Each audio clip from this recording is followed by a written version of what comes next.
وصل على محمد وآل محمد اللهم صل على ಅಸ್ಸಲಾಮು ಅಲೈಕುಂ ವರಹಮತುಲ್ಲಾಹಿ ವಬರಕಾತು. ಬಿಸ್ಮಿಲ್ಲಾ ವಲ್ಹಮ್ದುಲಿಲ್ಲಾ ವಸ್ಸಲಾತು ವಸ್ಸಲಾಮು ಅಲಾ ಅಶ್ರಫಿಲ್ ಮುರ್ಸಲೀನ್ ವ ಅಲಾ ಆಲಿಹಿ ವಸ್ವಹ್ಬಿಹಿ ಅಜ್ಮಾಯಿನ್. ಅಮ್ಮಾಬಾದ್.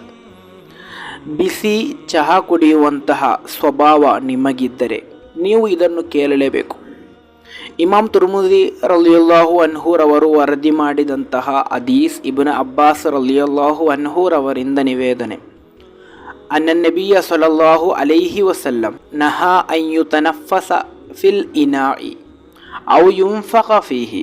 ನೀವು ಕುಡಿಯುವಂತಹ ಬಿಸಿ ಚಹಾ ಅಥವಾ ಪಾನೀಯಗಳಿಗೆ ಅದನ್ನು ತಣಿಸಲಿಕ್ಕೋಸ್ಕರ ಅದಕ್ಕೆ ಶ್ವಾಸವನ್ನು ಬಿಡುವುದು ಅಥವಾ ಅದಕ್ಕೆ ಊದುವುದನ್ನು ಪ್ರವಾದಿ ಸಲ್ಲಲ್ಲಾಹು ಅಲೈಹಿ ವಸಲ್ಲಮರು ನಿಷೇಧಿಸಿದ್ದಾರೆ.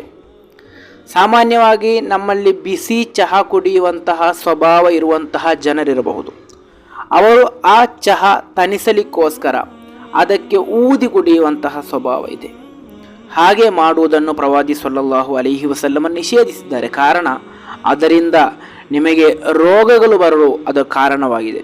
ಆದ್ದರಿಂದ ಇನ್ನು ಬಿಸಿ ಚಹಾ ಕುಡಿಯುವಂತಹ ಸ್ವಭಾವ ಇರುವಂತಹ ಯಾರೂ ಕೂಡ ಆ ಚಹಾಗೆ ಊದಿ ಕುಡಿಯುವಂತಹ ಸ್ವಭಾವವನ್ನು ತ್ಯಜಿಸಿ.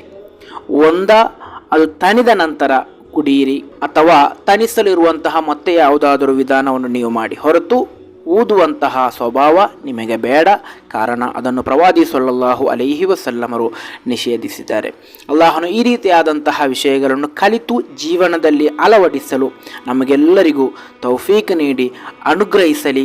ನಿಮ್ಮ ಪರಿಚಯದಲ್ಲಿ ಯಾರಾದರೂ ಈ ರೀತಿ ಬಿಸಿ ಚಹಾ ಕುಡಿಯುವಂತಹ ಸ್ವಭಾವ ಇದ್ದವರು ಇದ್ದರೆ ಅವರಿಗೂ ಕೂಡ ಈ ಒಂದು ತರಗತಿಯನ್ನು ನೀವು ಕಳುಹಿಸಿಕೊಡಿ. ಅವರಲ್ಲೂ ಕೂಡ ಈ ಒಂದು ಪ್ರವಾದಿ ಸಲ್ಲಲ್ಲಾಹು ಅಲೈಹಿ ವಸಲ್ಲಮರು ನಿಷೇಧಿಸಿದಂತಹ ಸ್ವಭಾವವನ್ನು ನಾವು ತ್ಯಜಿಸೋಣ. ಅಲ್ಲಾಹನ ತೌಫೀಕ್ ನೀಡಿ ಅನುಗ್ರಹಿಸಲಿ. ಅಸ್ಸಲಾಮು ಅಲೈಕುಂ ವರಹಮತುಲ್ಲಾಹಿ ವಬರಕಾತು.